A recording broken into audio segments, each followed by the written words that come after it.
नमस्कार साथियों, teaching point के इस चैनल पर आप सभी का बहुत बहुत स्वागत है। आज हम लोग आधुनिक बिहार के इतिहास के बारे में जानेंगे। साथियों, अगर आप मेरे इस चैनल पर पहली बार आ रहे हैं तो प्लीज़ मेरे इस वीडियो को लाइक कीजिए और मेरे इस चैनल को सब्सक्राइब कीजिए। आपके सब्सक्राइब करने से मेरा चैनल आगे बढ़ेगा और मैं इसी तरह के ज्ञानवर्धक वीडियो आपके लिए और भी आगे ला सकूँगा। तो आइए साथियों, हम लोग आधुनिक बिहार के इतिहास के ऊपर फोकस करते हैं। आधुनिक काल की शुरुआत प्रायः 18वीं सदी के प्रारंभ से मानी जाती है। हालांकि बिहार में यूरोपीय का आगमन 17वीं सदी के प्रारंभ में ही आरंभ हो गया था।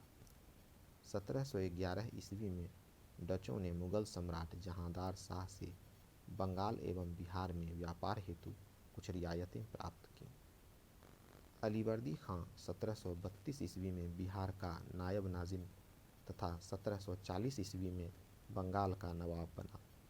उसने भोजपुर, टेकारी, चकवार, बेतिया, तिरहुत आदि क्षेत्रों के विद्रोही शासकों को शांत कर शांति व्यवस्था कायम की।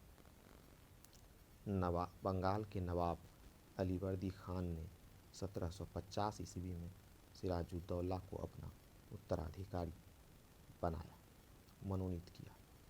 9 अप्रैल 1756 को नवाब अलीवर्दी खान की मृत्यु के पश्चात सिराजुद्दौला बंगाल का नवाब बना। पलासी के युद्ध, जो 23 जून 1757 ईस्वी को नवाब सिराजुद्दौला और ईस्ट इंडिया कंपनी के बीच हुआ, में अंग्रेज़ों की जीत हुई।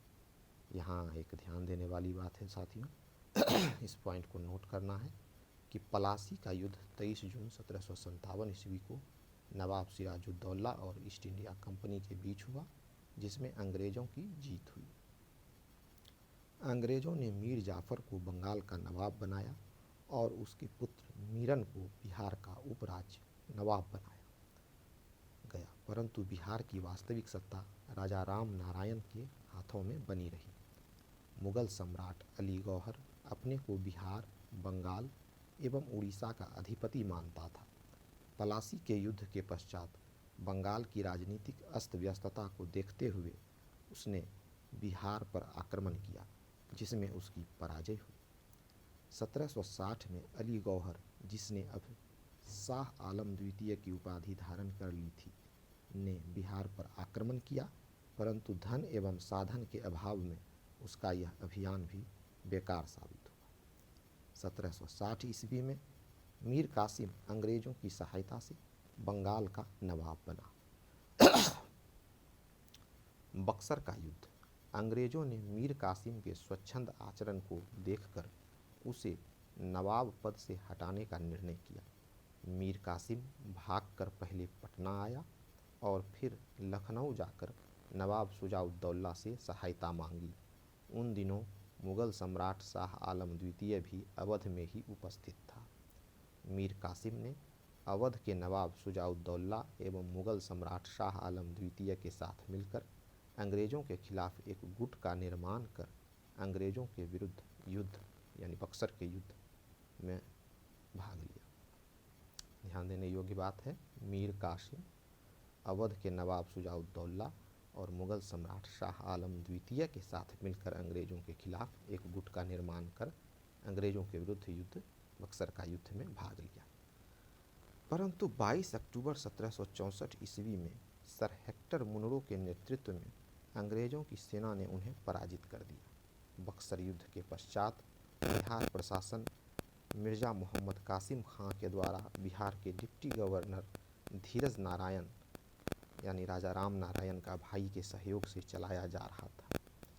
दीवानी अधिकार ईस्ट इंडिया कंपनी को मिला। 12 अगस्त 1765 ईस्वी को शाह आलम द्वितीय ने बिहार, बंगाल तथा उड़ीसा के क्षेत्रों में दीवानी यानी लगान वसूली का अधिकार ईस्ट इंडिया कंपनी को प्रदान किया। एक अलग संधि के माध्यम से कंपनी ने बिहार का प्रशासन चलाने के लिए उप प्रांतपति का पद बनाया। बिहार के कुछ महत्वपूर्ण उप प्रांतपतियों में राजा राम नारायण तथा सिताब राय का नाम प्रमुख है।